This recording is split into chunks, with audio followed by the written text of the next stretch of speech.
Hello friends, welcome to magic of maths. मैं आपका friend Mool Ramawat.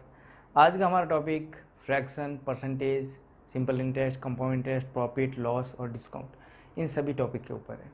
ये सारे टॉपिक हमने क्यों चूज़ किए? क्योंकि ये सारे टॉपिक एक दूसरे से मिलते जुलते हैं, तो इनका फॉर्मूला डेरिवेट करना साथ में ही हो जाएगा, ईजी होगा। ठीक है फ्रेंड, तो पहले लेते हैं हम फ्रेंड फ्रैक्शन। फ्रैक्शन जिसको हिंदी में बोलते हैं भिन्न या फिर खंड, भाग, कुछ भी बोल सकते हैं। ठीक है फ्रेंड, फ्रैक्शन होता क्या है? देखो, आपने फ्रैक्शन को छोटी क्लासों में ही पढ़ा होगा। ये सारे के सारे टॉपिक फ्रेंड ऐसे हैं कि ये कंपटीशन एग्जाम में भी आते हैं, नॉर्मल एग्जाम में भी आते हैं, तो ध्यान से देख लेना। आपका यहाँ पे कंसेप्ट पूरा क्लियर हो जाएगा। इनको फॉर्मूला वापस कभी रटना नहीं पड़ेगा। समझ में आ गया तो रटना कभी नहीं पड़ेगा। अब फ्रेंड देखो, फ्रैक्शन क्या पूछ सकता है? जैसे ये बॉक्स है, बॉक्स में मैंने शेडेड और अनशेडेड पार्ट बनाए। अगर पूछे शेडेड पार्ट का fraction, fraction of shaded part, और एक पूछे फ्रैक्शन ऑफ अनशेडेड।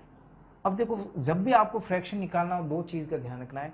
जो चीज़ आपको फाइंड करनी है वो रखनी है न्यूमरेटर के अंदर, यानी ऊपर रखनी है। फाइंड, जो चीज़ फाइंड करनी है वो ऊपर रखना है, और जो चीज़ कंपेयर हो रही है उससे, वो कंपेयर वाला पार्ट रखना है नीचे। जैसे फॉर एग्जांपल शेडेड पार्ट का फ्रैक्शन निकालना है, तो फ्रेंड हमें फाइंड क्या करना है? शेडेड पार्ट का फ्रैक्शन, तो शेडेड पार्ट रहेंगे ऊपर, शेडेड पार्ट। और डिवाइड, कंपेयर किससे हो रहा है? ये सारा का सारा टोटल पार्ट से, तो टोटल पार्ट रहेगा नीचे। तो ये फ्रैक्शन बन जाएगा शेडेड पार्ट का फ्रैक्शन। अगर आपको अनशेडेड पार्ट का फ्रैक्शन चाहिए, तो देखो शेडेड पार्ट कितने हैं यहाँ पे? 3, और टोटल पार्ट कितने हैं? 12, तो 3/12 हो जाएगा इसका फ्रैक्शन शेडेड पार्ट का। अनशेडेड पार्ट का फ्रैक्शन होता है unshielded part upon total part. अब अनशेडेड पार्ट कितने हैं? तो देखो 3, 3, 6 और 3 9, 9/12, ये हो जाएगा फ्रेंड अनशेडेड पार्ट का फ्रैक्शन। ऐसे ही है फ्रैक्शन। अगर आपको कुछ और चीज़ का निकालना है, जैसे रेशियो का है, जैसे आपको दिया हुआ है ए का ratio, A ratio B ratio दिया हुआ है, ए रेशियो बी दिया हुआ है, मान लो 2:3 दिया हुआ है। अगर आपको ए का आपको फ्रैक्शन निकालना है, ए का फ्रैक्शन क्या होगा? ए का रेशियो, यानी जो चीज़ आपको फाइंड करनी है वो ऊपर रखना है, ए का रेशियो, और नीचे आ जाएगा टोटल रेशियो, टोटल रेशियो यानी अनुपात। तो ए का अनुपात कितना है? 2, और टोटल अनुपात कितना है? 5, यानी टोटल रेशियो 5। इन दोनों का सम कितना होगा? 2 + 3 5। तो फ्रेंड समझ में आया ये फ्रैक्शन निकालना। ऐसे जैसे प्रॉफिट परसेंटेज निकालना है, उसमें भी ये फ्रैक्शन काम आएगा, डिस्काउंट में भी ये फ्रैक्शन काम आएगा। कैसे इनमें करना है, मैं ये जब प्रॉफिट और डिस्काउंट पढ़ूंगा तो उसमें मैं बता दूंगा आपको। जनरली ये चीज़ याद रखनी है कि आपको जब भी फ्रैक्शन बनाना है, तो जो चीज़ फाइंड करनी है वो रखनी है न्यूमरेटर में, और जो चीज़ कंपेयर में है वो रखनी है डेनोमीटर में। कंपेयर फ्रैक्शन के अंदर फाइंड वाली चीज़ ऊपर रहेगी और कंपेयर वाला पार्ट नीचे रहेगा। सेकेंड नंबर है फ्रेंड परसेंटेज, जिसे हिंदी में बोलते हैं प्रतिशत। अब प्रतिशत कैसे निकालते हैं? प्रतिशत, देखो शत का मीन होता है 100। क्या होता है? 100। और प्रति का मतलब होता है डिवाइड, यानी डिवाइड में 100। प्रतिशत का मीन ही क्या होगा? डिवाइड में 100। जैसे लिखा हुआ है फ्रेंड 5% या 5%, तो क्या होगा? 5 के डिवाइड में 100 प्रतिशत, यानी अगर मान लो 5 जैसे कुछ एप्पल है, 5 एप्पल को क्या करना है? 100 में बांटना है। ये चीज़ क्या होगा कि 5 एप्पल को 100 में बांटना है, तो 5/100। जैसे मान लो एक रोटी है, एक रोटी को खाने वाले 7 जने हैं, ठीक है, एक रोटी को खाने वाले 7 जने हैं, तो इसका फ्रैक्शन क्या हो जाएगा? 1/7, यानी एक रोटी कितने में बांटनी है? 7 लोगों में। तो ये फ्रेंड समझ में आ गया। ओके, अब परसेंटेज के ऊपर आ जाते हैं। परसेंटेज का मीन क्या होता है? 5%। अब किसी चीज़ को परसेंटेज में कन्वर्ट करना है, ये तो कन्वर्ट किया हुआ है, इसको डिजिट में कन्वर्ट किया 5/100। जैसे x लिखा हुआ है, x को आपको x परसेंटेज बनाना है, तो परसेंटेज बनाना है तो उसका मल्टीप्लाई करना पड़ेगा 100 का। परसेंटेज में कन्वर्ट करना है यानी मल्टीप्लाई करो 100, और कोई चीज़ पहले से परसेंटेज में है यानी डिवाइड कर लो 100। समझ में आया? जैसे आप कुछ एग्जाम्पल ले लेते हैं।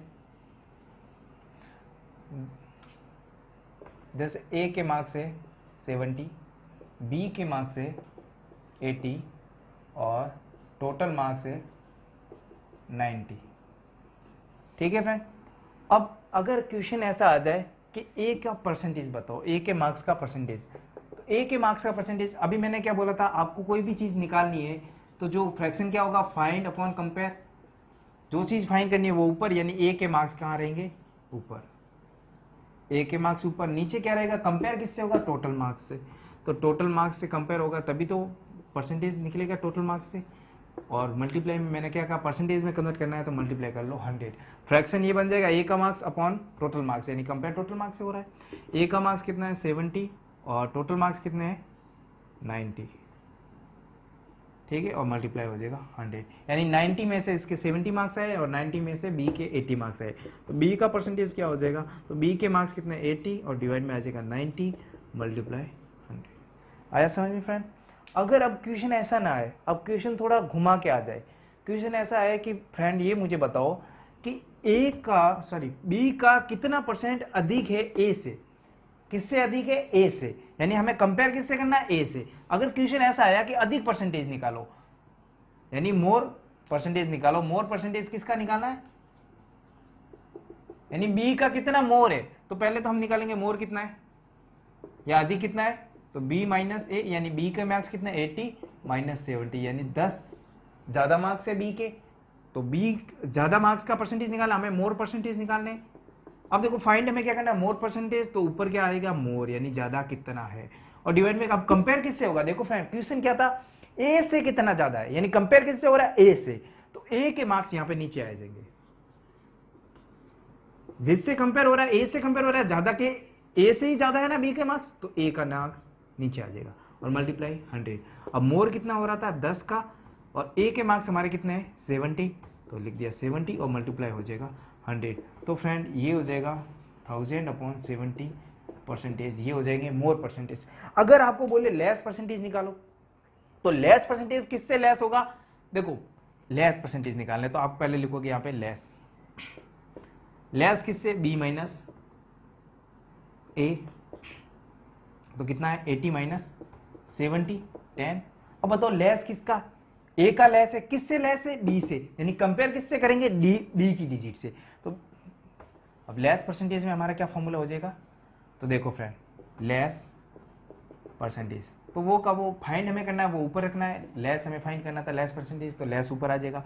और कंपेयर किससे हो रहा है, कंपेयर हमारा हो रहा है अब बी के मार्क्स से, क्योंकि बी के मार्क्स से हमारा लेस है ए का, तो हो जाएगा मल्टीप्लाई 100। लेस हमारा कितना आया 10 और बी का मार्क्स कितना है 80 और मल्टीप्लाई हो जाएगा 100, ठीक है फ्रेंड। तो ये क्या हो जाएगा 1000 अपॉन 80 परसेंटेज, तो ये हो जाएगा लेस परसेंटेज, ठीक है फ्रेंड।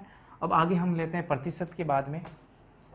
अब प्रॉफिट परसेंटेज वगैरह ये भी प्रतिशत के हैं, ये मैं प्रॉफिट वाले टॉपिक में पढ़ा रहा हूँ, आगे मैं प्रॉफिट लूंगा ना। अब नेक्स्ट चलो ऐसा करते हैं, नेक्स्ट प्रॉफिट ही ले लेते पहले।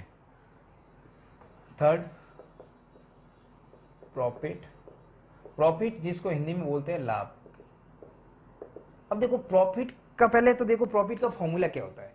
जैसे ये पेन है, पेन की कॉस्ट प्राइस है 5 रुपये और मैंने इसको बेचा है वापस 7 रुपये में, तो इसके ऊपर अब मुझे प्रॉफिट हुआ ना, और प्रॉफिट कितने हुआ 7 माइनस 5 करूंगा, यानी मेरी जो 7 रुपये सेलिंग प्राइस थी, तो प्रॉफिट क्या हो जाएगा, हमारा प्रॉफिट का फॉर्मूला बन जाएगा जनरली। देखो 7 रुपये मेरी क्या थी सेलिंग प्राइस, तो सेलिंग प्राइस ज़्यादा थी, सेलिंग प्राइस माइनस मैंने क्या किया कॉस्ट प्राइस, यानी कि मेरे 5 रुपये में आई थी वो मैंने माइनस किया, 7 में से 5 माइनस किया तो 2 का लाभ हुआ था ना। सेलिंग प्राइस को बोलते हैं हिंदी में विक्रय मूल्य, क्या बोलते हैं, विक्रय मूल्य माइनस कर लेंगे क्रय मूल्य को, और ये होता है लाभ।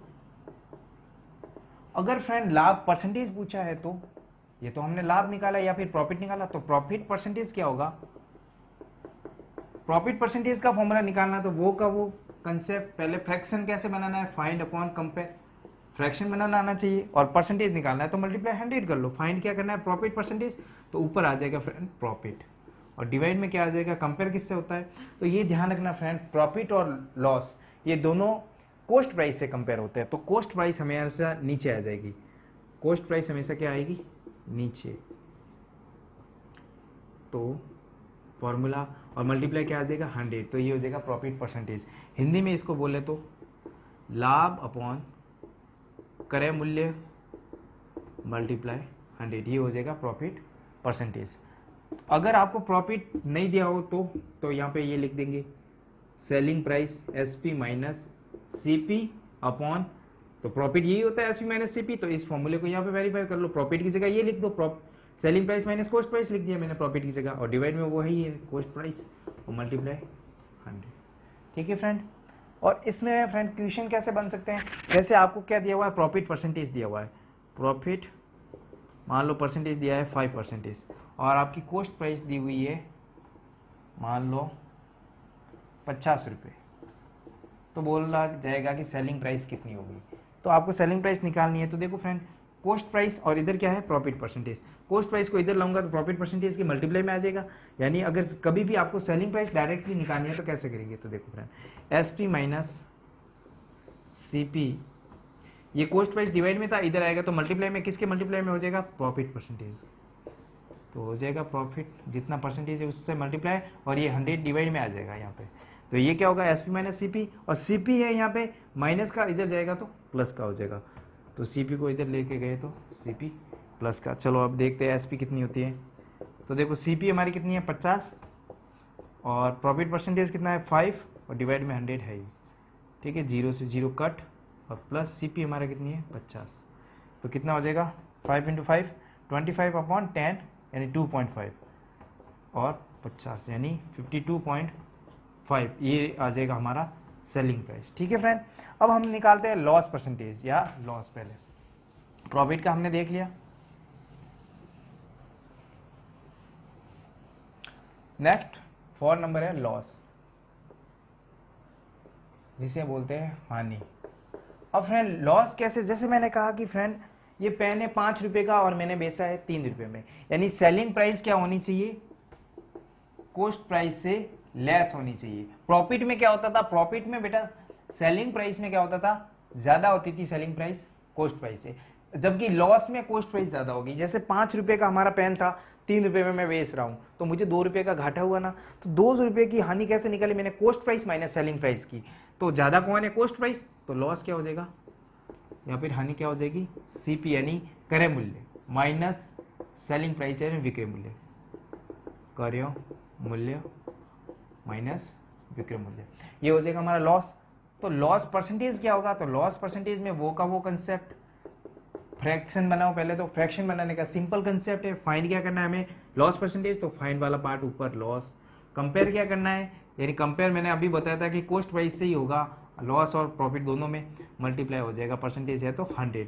लॉस क्या होता है फ्रेंड, तो देखो CP minus SP, CP minus SP और डिवाइड में CP और मल्टीप्लाई में 100, ये हो जाएगा फॉर्मूला। हिंदी में इसको लिखना चाहो तो ये लिख देना, हानि अपॉन क्रय मूल्य मल्टीप्लाई 100, ये हो जाएगा हिंदी के अंदर। तो फ्रेंड हमें लॉस और प्रॉफिट का परसेंटेज भी देख लिए फ्रेंड। क्वेश्चन आंसर अभी नहीं करवाएंगे, मैं बाद में क्वेश्चन आंसर का अलग से वीडियो बना दूंगा। ठीक है फ्रेंड, अभी हम सारे के सारे फॉर्मूला डेरिवेट करना देखेंगे। तो लॉस एंड हानि हो गई। अब अगला हम लेते हैं सिंपल इंटरेस्ट, प्रॉफिट लॉस, उसके बाद में सिंपल इंटरेस्ट, सिंपल इंटरेस्ट, जिसे हिंदी में बोलते हैं सरल ब्याज। तो देखो फ्रेंड, सरल ब्याज का फॉर्मूला कैसे डेरिवेट हुआ, सरल ब्याज कैसे काम आया। तो देखो फ्रेंड, एक राशि मानो, यानी एक मूल्य मान लो, जैसे प्रिंसिपल अमाउंट बोलते हैं उसको, और हिंदी में बोलते हैं मूलधन। जैसे मैंने किसी को 1000 रुपये उधार दिए, अब मैंने 1000 रुपये उधार दिए, तो मैंने बोला कि एक फिक्स रेट से मैं आपको क्या करूंगा, चार्जेस करूंगा, ब्याज लूंगा मैं उससे। तो वो ब्याज सहित राशि आएगी, तो वो होगा मिश्र धन हिंदी में बोलते हैं, या हमारा टोटल अमाउंट होता है। ठीक है फ्रेंड। अब देखो मैंने किसी को अमाउंट दिया, जैसे प्रिंसिपल अमाउंट, या फिर हिंदी में इसको बोलते हैं मूलधन, मूलधन। तो मैंने किसी को जैसे 1000 रुपये दिए, अब मैंने कहा कि 1000 का 5% मैं क्या लूंगा इसके ऊपर ब्याज। तो किसी चीज का परसेंटेज कैसे निकालते, जैसे 500 का 2% निकालना है, तो 2% ऑफ 500, ऑफ का मतलब क्या होता है मल्टीप्लाई, वैसे 500 का 2% तो का आ जाए तो इसका मतलब मल्टीप्लाई करना है। तो ऑफ का मतलब मल्टीप्लाई करो, और 2% यानी 2% को क्या लिखते हैं, 2 के डिवाइड में, यानी प्रतिशत, 2%, 2% यानी 2/100, ये मल्टीप्लाई, तो 2 0 से 2 0 कट हो जाएगा, यानी 10। तो ये होता है परसेंटेज निकालने का तरीका। तो वैसे के वैसे इसने मैंने क्या बोला था, 1000 रुपये मैंने किसी को दिए, उसके ऊपर मैं 5% का इंटरेस्ट ले रहा हूं, यानी 5% इसका क्या हो जाएगा 50। अब मैंने ये इंटरेस्ट लिया एक निश्चित समय के लिए, जैसे 1 ईयर का, तो 1 ईयर का ये क्या हो जाएगा 50 रुपीज। अगर मान लो वो 2 साल बाद में दे रहा है तो मैं टाइम का क्या करूंगा मल्टीप्लाई करूंगा ना, 1 साल का 50 हुआ तो 2 साल का कितना होगा 100। तो वैसे के वैसे देखो हमारा क्या था, ये 1000 क्या है प्रिंसिपल अमाउंट, ये क्या है रेट है, यानी 5% या कितने परसेंटेज आप उसके ऊपर क्या ले रहे हो ब्याज ले रहे हो। आर परसेंटेज होती है, आर परसेंटेज का मीन क्या होता है, परसेंटेज का मीन भी क्या होता है डिवाइड में 100, तो मैंने डिवाइड में 100 लिख दिया और हमने मल्टीप्लाई क्या किया 2, यानी कि क्या है एक तरह से टाइम है। तो ये फॉर्मूला हो जाएगा सिंपल इंटरेस्ट का पी आर टी, पी मतलब मूलधन, आर मतलब दर, जो परसेंटेज में कितनी दर से आप इसके ऊपर लगाओगे, और समय होता है टाइम, या सभी को पता ही है, ठीक है फ्रेंड। तो पी आर टी हिंदी में इसको लिखे तो मूलधन मल्टीप्लाई दर मल्टीप्लाई समय डिवाइड बाई 100, ठीक है। ये परसेंटेज वाला ही टॉपिक है, यानी पी का आपको आर परसेंटेज निकालना है, पी का आर परसेंटेज वो क्या होगा आपका ब्याज, और एक समय के लिए यानी 1 वर्ष के लिए तो 1 का मल्टीप्लाई करना है, 2 साल के लिए तो 2 का, इसलिए टाइम का मल्टीप्लाई होता है। तो इसको अगर फॉर्मूला अगर आपको याद ना रहे तो एक ट्रिक भी है, समुद्र में 100 डूबा, स यानी समय, मू यानी मूलधन, द्र यानी दर, और 100 डूबा मतलब डिवाइड बाय 100। तो सिंपल इंटरेस्ट का फॉर्मूला आ गया आपको समझ में, P R T divide by 100। अब हम लेते हैं कंपाउंड इंटरेस्ट। अब पहले देखते हैं कंपाउंड इंटरेस्ट होता क्या है। कंपाउंड इंटरेस्ट का मतलब ये होता है कि आपको यानी इंटरेस्ट के ऊपर भी इंटरेस्ट लगना, जैसे प्रिंसिपल अमाउंट था हमारा, प्रिंसिपल अमाउंट पी था, ठीक है। अब मेरा इंटरेस्ट इसके ऊपर क्या आया था पी आर टी अपॉन 100 ये आया था। तो इस अब मैं उसको बाद में राशि कितनी दूंगा, जैसे इसने मुझे दी थी पी अमाउंट दिया था, अब मैं वापस इसको पी अमाउंट थोड़ा दूंगा, तो मैं वापस इसको कितना दूंगा टोटल अमाउंट दूंगा, यानी टोटल अमाउंट क्या होगा P plus P R T upon 100, ये हमारा टोटल अमाउंट होगा। तो इसका मतलब अब ये जो इंटरेस्ट लगेगा वो इस अमाउंट पे लगेगा, प्रिंसिपल अमाउंट पे नहीं। कंपाउंड इंटरेस्ट में कैसा होता है, कंपाउंड इंटरेस्ट में इस अमाउंट के ऊपर लगेगा, यानी ये इंटरेस्ट भी साथ के अंदर, ये पीआरटी भी साथ में है पी के, इस पूरे के ऊपर हमें क्या लगेगा इंटरेस्ट लगेगा कंपाउंड इंटरेस्ट के अंदर। जबकि सिंपल इंटरेस्ट के अंदर क्या होता है सिर्फ पी के ऊपर ही इंटरेस्ट लगता है हर बार, ठीक है। तो अब देखते हैं कंपाउंड इंटरेस्ट क्या होता है, मैंने अभी बता दिया क्या होता है, COMPOUND कंपाउंड इंटरेस्ट, जिसको बोलते हैं चक्रवृद्धि ब्याज, चक्रवृद्धि ब्याज। तो कंपाउंड इंटरेस्ट का फॉर्मूला डेरिवेट कर लेते हैं एक बार, ये सारा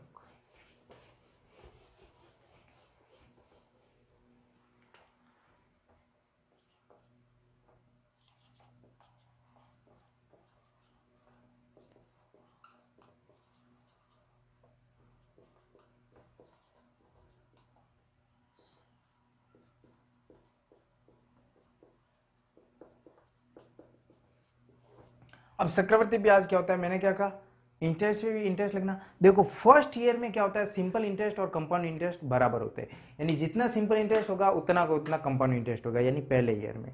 तो हम सिंपल इंटरेस्ट से ही कंपाउंड इंटरेस्ट का फॉर्मूला निकालते हैं। देखो सिंपल इंटरेस्ट क्या होता है SI, तो पहले साल का क्या फॉर्मूला होगा PR, टी तो 1 ईयर है तो टी देखो क्या फॉर्मूला होता है PRT अपॉन 100।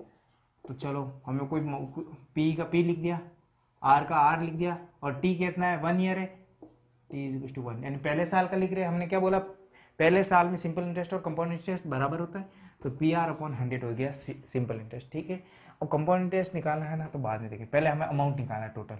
अमाउंट क्या हो जाएगा, तो अमाउंट होगा P plus simple interest, P हमारा क्या है प्रिंसिपल अमाउंट यानी मूलधन, मूलधन में हम क्या करेंगे सरल ब्याज को इसके साथ जोड़ देंगे, ऐड कर लेंगे, तो सिंपल इंटरेस्ट हमारा क्या है पी आर अपॉन 100। तो इन दोनों में देखो पी कॉमन है तो पी मैंने बाहर ले लिया, पीछे रह गया 1 प्लस आर बाय 100, ये हमारा आया टोटल अमाउंट आया, ठीक है फ्रेंड। अभी तक टोटल अमाउंट आया है। अब ये हमारा जो क्या होगा पी डैश यानी कि नया प्रिंसिपल अमाउंट होगा, ये प्रिंसिपल अमाउंट नया है। अब इसके ऊपर हमें इंटरेस्ट लगेगा, पहले पी के सिंपल इंटरेस्ट में हर बार पी के ऊपर ही लगता है, बट ये अब लगेगा पी डैश के अंदर क्योंकि कंपाउंड इंटरेस्ट है। अब देखो हमारा सिंपल इंटरेस्ट नया क्या हो जाएगा, तो नया सिंपल इंटरेस्ट, अब इसके ऊपर ब्याज लग रहा है तो नया सिंपल इंटरेस्ट वो का वो formula P dash R multiply T. अभी ये किसके लिए, देखो 1 साल का हमने निकाल दिया, अब नेक्स्ट ईयर है तो भी ईयर कौन सा होगा, एक ही होगा, क्यों, क्योंकि 1 साल का तो हमारा ब्याज आ गया। अब दूसरे ईयर का निकालना है तो दूसरे ईयर का 1 साल का ही रहा अब, क्योंकि 1 साल का हमारा ये निकल गया 2 - 1 हो गया, तो 1 ईयर रहे पीछे, तो टी अभी भी 1 है तो वापिस लिखेंगे P dash multiply R upon 100। P1 था, मल्टीप्लाई 1 करेंगे तो कोई फर्क नहीं पड़ेगा। तो फ्रेंड पी डैश हमारा कितना है, पी डैश देखो ये पी डैश है तो पी की वैल्यू रखेंगे पी डैश की 1 प्लस आर अपॉन 100 और मल्टीप्लाई में क्या है आर अपॉन 100। हमने पी डैश की वैल्यू रख दी, ये थी पी डैश की वैल्यू, यहाँ पे रखी, ठीक है।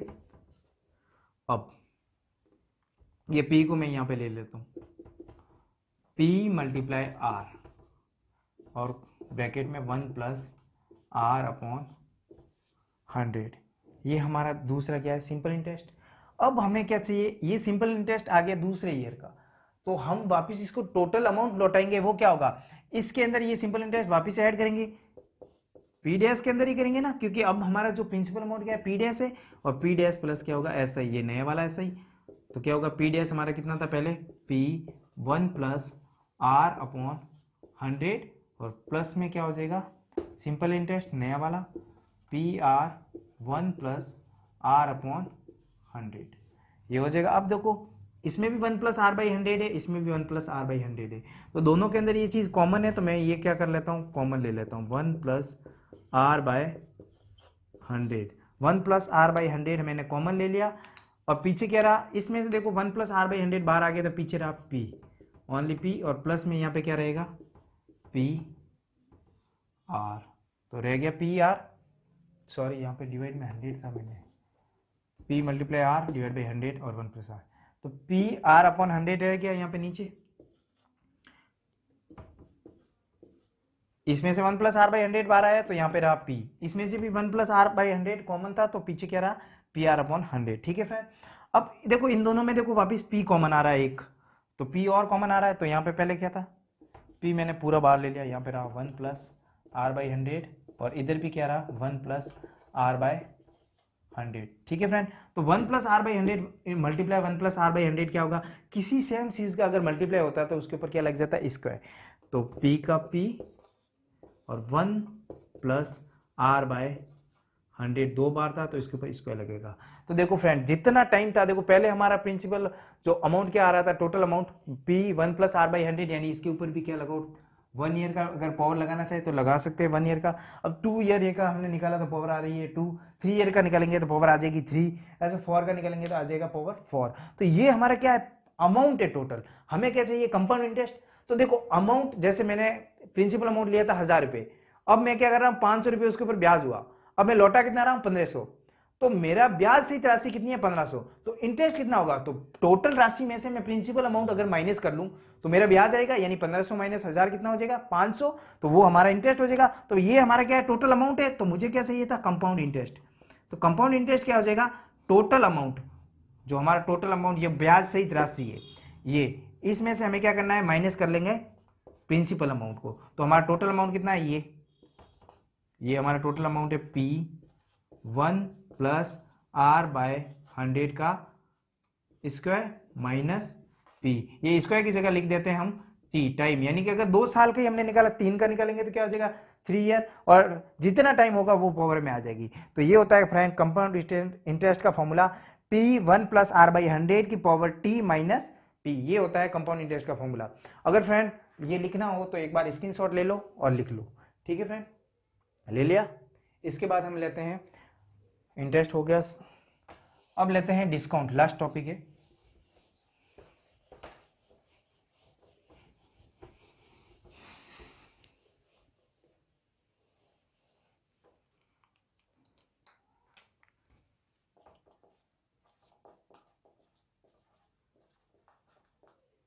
डिस्काउंट जिसको हम हिंदी में बोलते हैं सूट।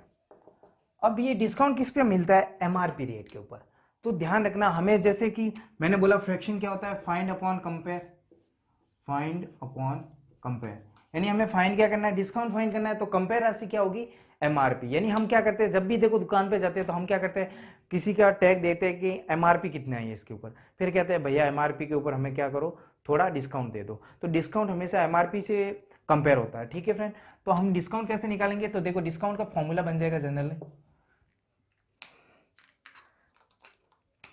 तो डिस्काउंट का फॉर्मूला क्या हो जाएगा, डिस्काउंट जिसको हिंदी में सूट बोलते हैं वो होगा MRP यानी अंकित मूल्य। हिंदी में MRP को बोलते हैं अंकित मूल्य, जो अंकित होता है। और माइनस क्या होगा, सेलिंग प्राइस। सेलिंग प्राइस यानी कितने में हमने बेचा है। जैसे ये पेन के ऊपर मैंने लिखे हुए थे MRP 20 रुपये, और मैंने दुकानदार ने मुझे इसको बेचा है 15 रुपये में, यानी 5 रुपये की मुझे इसके ऊपर क्या मिली है, डिस्काउंट मिला है।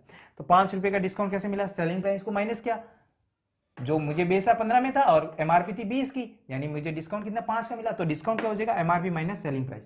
अब मुझे अगर फॉर्मूला निकालना है डिस्काउंट परसेंटेज का, डिस्काउंट परसेंटेज का फॉर्मूला, अगर देखो फ्रेंड डिस्काउंट परसेंटेज का फॉर्मूला निकालना तो पहले इसका फ्रैक्शन बनाओ।